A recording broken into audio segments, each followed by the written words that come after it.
वो बेचारे तो खुद इतने परेशान हैं, इसलिए इस वक्त मारे को उनका सहारा बनना सबसे ज्यादा जरूरी। भले उनका बेटा उनसे कुछ दिनों के लिए दूर हो गया, पर उन्हें ये तो ना लगना चाहिए ना कि उनकी बहू किसी काम की ना है। इसलिए इस परिवार को जोड़े रखने के लिए मैं किसी भी हद तक जा सकूं।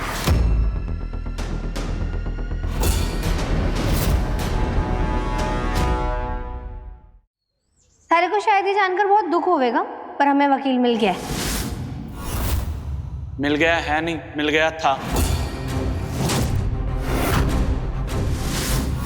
अब वो फोन ही नहीं उठा रहा है, पता नहीं कहां गायब हो गया।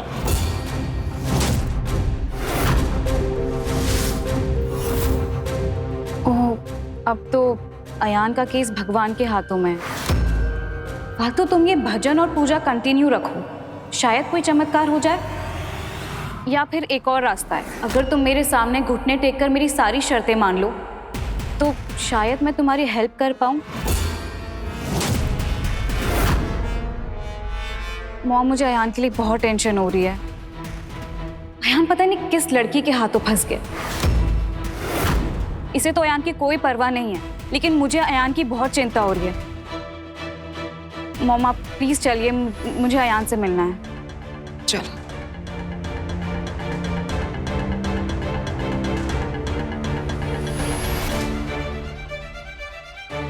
सिद्धार्थ, कहां जा रहे हो? इतनी भी क्या जल्दी है जाने की?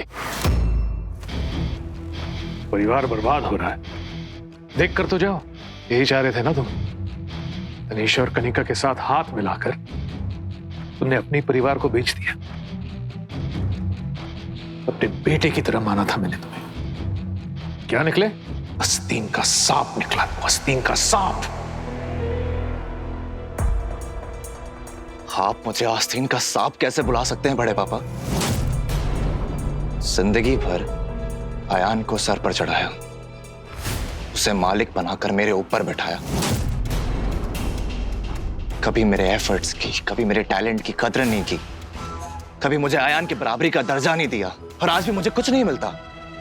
अगर सब कुछ पहले जैसा चलता रहता तो मुझे मेरा हक कनिका आंटी और तनु ने दिया है।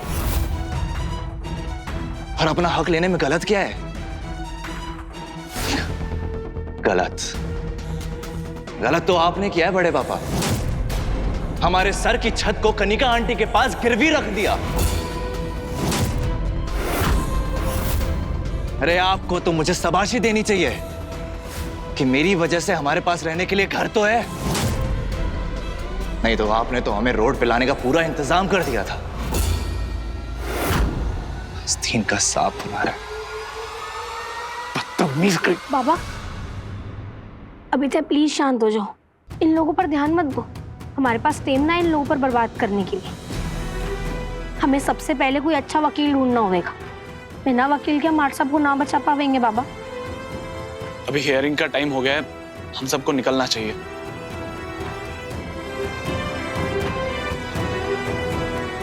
मार साहब ने ऐसे हारने ना दूंगी मैं। मारे को कुछ करना होगा।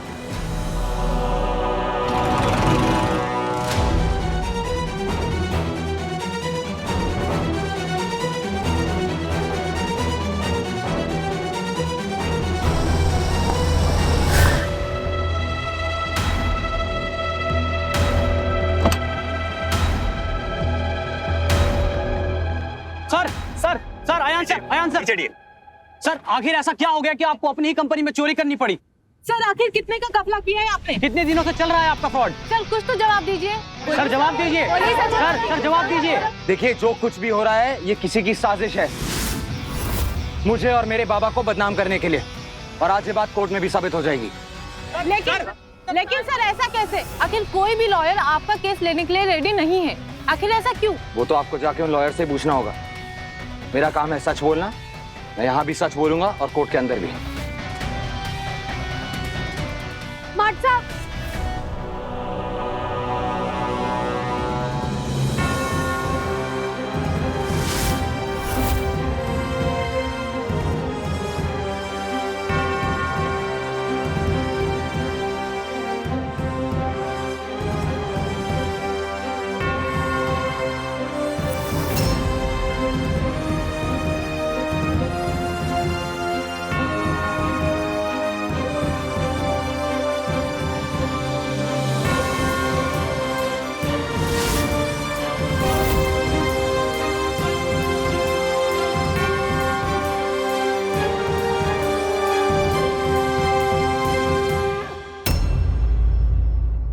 तनु, बच्चा ये गुस्सा होने का वक्त नहीं है।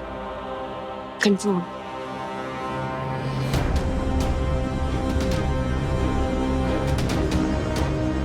ये कैसे हो सकता है? हो सके माट साहब, मैंने अंदर सबसे बात की और सबका यही कहना है। मैं बस जो कह रही हूँ वो करते जाओ, हमारे पर भरोसा रखो और थारे को ना हिम्मत ना हारनी। आज पूरा परिवार थारे साथ खड़ा है। पता है मुझे। अब कोई चाहे कितनी भी कोशिश कर ले, ना मुझे तोड़ सकता है और ना हमें तोड़ सकता है।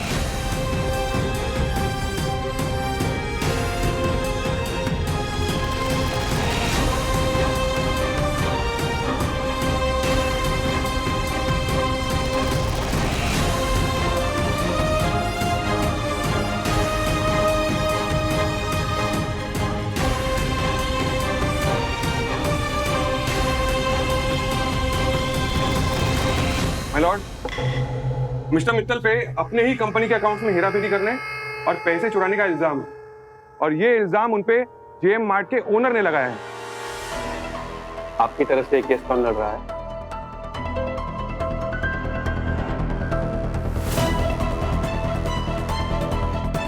I am sorry your honour, लेकिन मेरे पास मुझे इस केस में रिप्रेजेंट करने के लिए कोई लॉयर नहीं है।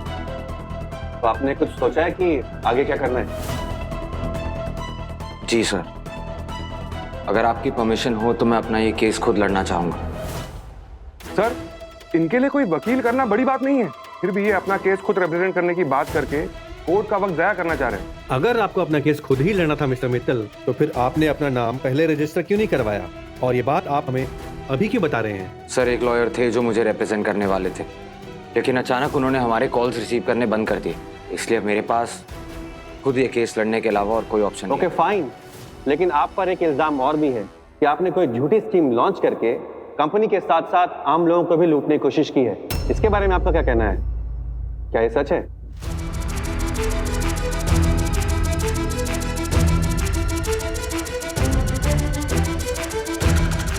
जी नहीं योर ऑनर, मुझ पे जो भी इल्जाम लगाए गए हैं वो सरासर गलत है। JM mart, Janardan Mittal mart मेरे बाबा का मार्ट है, उनका सपना है जिसे मैंने अपने खून पसीने से सींचा है। योर ऑनर, हाल ही में ही हमारी कंपनी के कुछ लोगों ने मुझे और मेरे बाबा को धोखा देकर हमारे हिस्से के शेयर्स हमसे छीन लिए और ये गलत इल्जाम भी उन्होंने ही हम पर लगाया है। योर ऑनर, ये बिजनेस, ये कंपनी मेरे बाबा का सपना है जो मैं उन्हें वापस लौटाना चाहता हूं और उन लोगों को जवाब देना चाहता हूं जो हमारे साथ गलत कर रहे हैं, जिन्हें लगता है कि वो हमारे साथ गलत करके बच जाएंगे और हम चुपचाप बैठे रहेंगे। लेकिन योर ऑनर, मैं अपने बाबा के लिए, अपने परिवार के लिए, अपनी रेपुटेशन के लिए लड़ना चाहता हूं। इसलिए मेरी आपसे दरख्वास्त है, आप मुझे मेरा ये केस खुद लड़ने दें और मुझे बस कुछ दिनों की मोहलत दे दें ताकि मैं इस केस के लिए कुछ सबूत इकट्ठे कर सकूं। लेकिन आप पुलिस कस्टडी में रहकर ये सब कैसे करेंगे? एग्जैक्टली योर ऑनर, इसीलिए मैं चाहता हूं कि आप मुझे कुछ दिनों की बेल दे दें योर ऑनर, ताकि मैं जाकर अपने केस को मजबूत करने के लिए सबूत इकट्ठे कर सकूं। योर ऑनर, मिस्टर मित्तल किसी तरह कोर्ट को चकमा देने की कोशिश कर रहे हैं। ये गरीब और आम लोगों का पैसा लेकर भागने की फिराक में है। अगर आज इन्हें बेल मिल गई तो लोगों का जुडिशियल सिस्टम से तो विश्वास उठ जाएगा। इसलिए मेरी आपसे दरख्वास्त है कि इन्हें बेल ना दी जाए, क्योंकि हो सकता है कि ये अपने कॉन्टैक्ट यूज करके विदेश जाने की कोशिश करे। आई एम सॉरी मिस्टर मित्तल, लेकिन ये केस आपके खिलाफ काफी स्ट्रांग है, जिसकी वजह से हम आपको बेल तो नहीं ग्रांट कर पाएंगे, लेकिन हाँ, आप अपना केस खुद लड़ सकते हैं। 7 दिनों का टाइम है आपके पास और इन 7 दिनों में पुलिस कस्टडी में रहकर आप जो कुछ कर सकते हैं कीजिए। Thank you your honour. The case is dismissed till next hearing.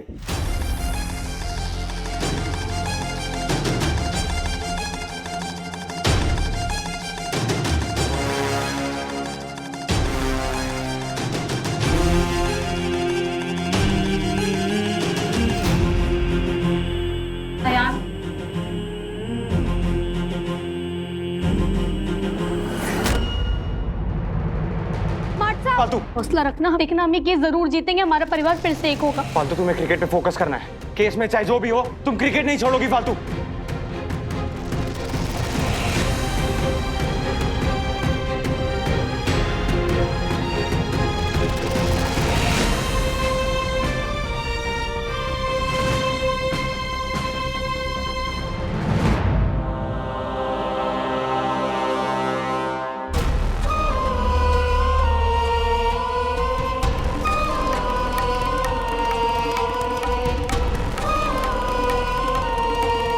सब क्यों हो रहा है जवाईसा के साथ?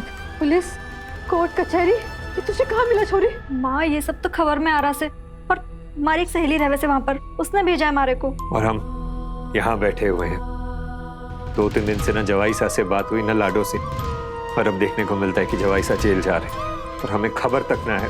कितनी शर्म की बात है। महाराज जी बहुत घबरा रहा है, कहीं इस बात का ठीक रहा हमारी छोरी के सर पे ना फोड़ दे उसके ससुराल वाले। बहू आई और बेटा जेल चला गया, यही कहेंगे। और वैसे भी एक मौका ना छोड़ते हमारी छोरी को ताना मारने का। गाँव वालों को पता लगेगा तो क्या होगा? हे माता रानी, हमारी छोरी के जीवन में इतने कलेश क्यों है? ये छोटी भी ना, इसे सारे काम अकेले करने होते हैं। इतनी बड़ी बात हो गई और उसने किसी को खबर तक ना करी। मैं अभी फोन करता हूँ उसे।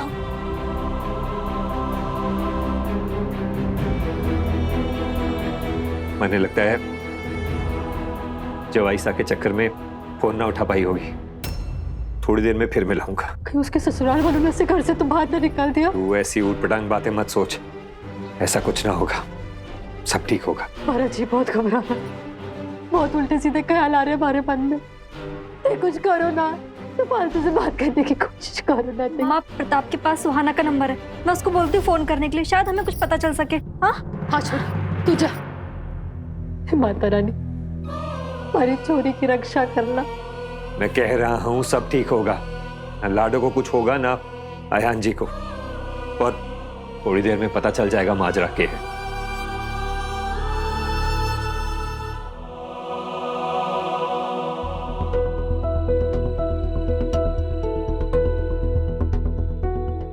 बाबा, बाबा थोड़ा सा खा लीजिए।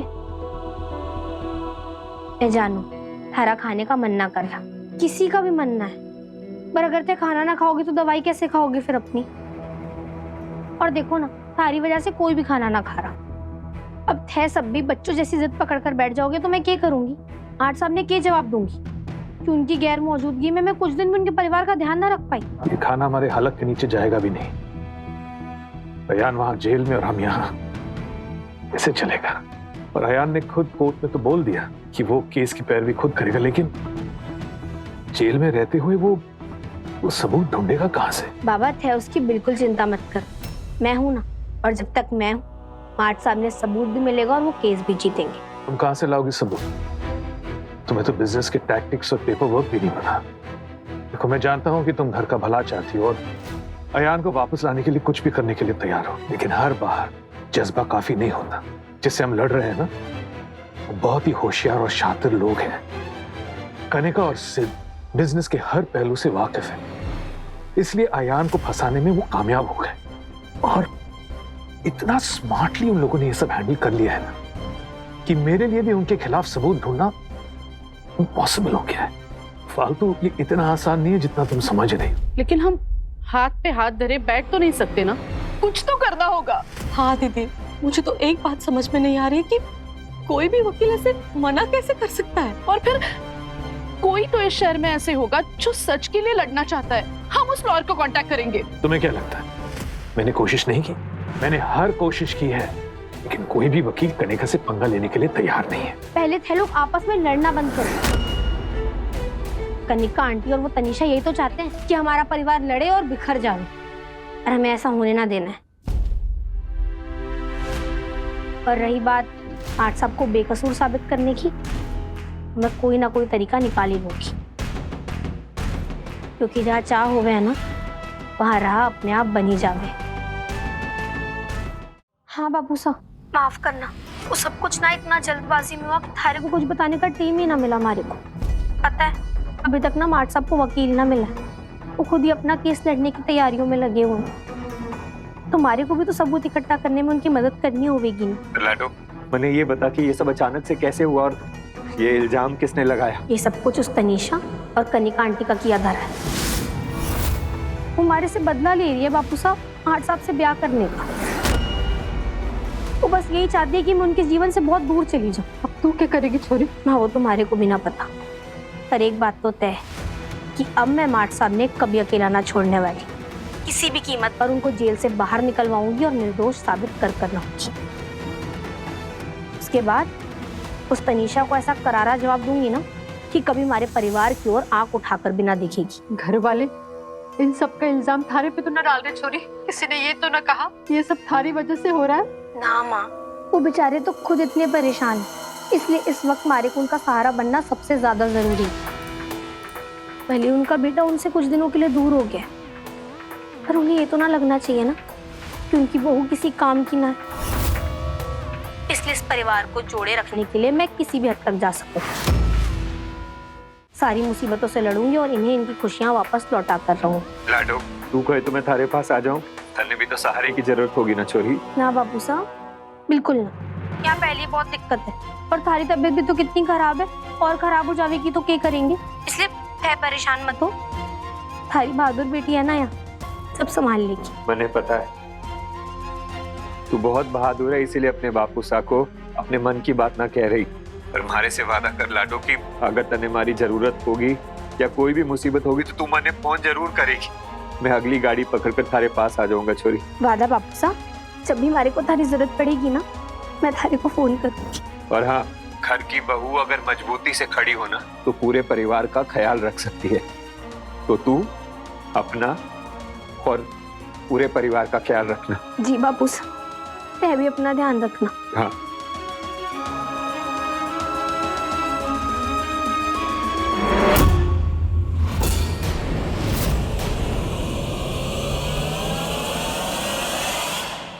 प्रसाद, मैं मंदिर गई थी आयान की सलामती के लिए प्रार्थना करने। अब तुम तो उसकी सलामती चाहती नहीं हो, इसलिए जिद पर अड़ी हो। किसी को तो उसकी फिक्र करनी पड़ेगी ना, इसलिए मैं भगवान से ये प्रार्थना करने गई थी कि तुम्हें सद्बुद्धि दे ताकि मैं आयान को बचा सकूं।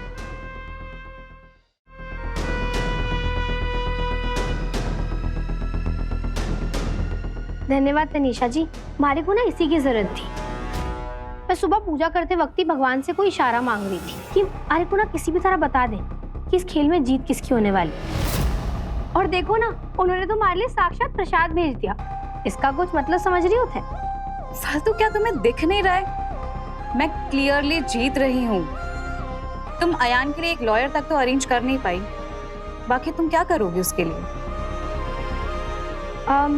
थारी माँ वो क्रिकेट की कहवे हैं एसोसिएशन, उसकी सदस्य है ना, तो थे क्रिकेट का खेल तो समझती होगी। अब क्रिकेट के खेल में ना अक्सर क्या होता है, हमें लगता है मैच जीत रहे हैं, पर अचानक से सामने वाली टीम का कोई 10वें नंबर का खिलाड़ी ऐसा शॉट मार देता है कि सब देखते रह जाते हैं।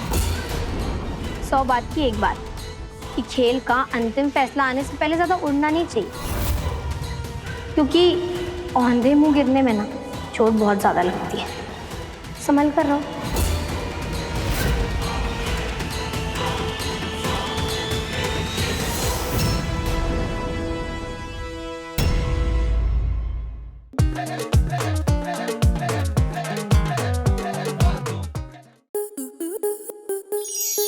स्टार प्लस के ऐसे ही और बेहतरीन लम्हे देखने के लिए सब्सक्राइब करें हमारे YouTube चैनल को।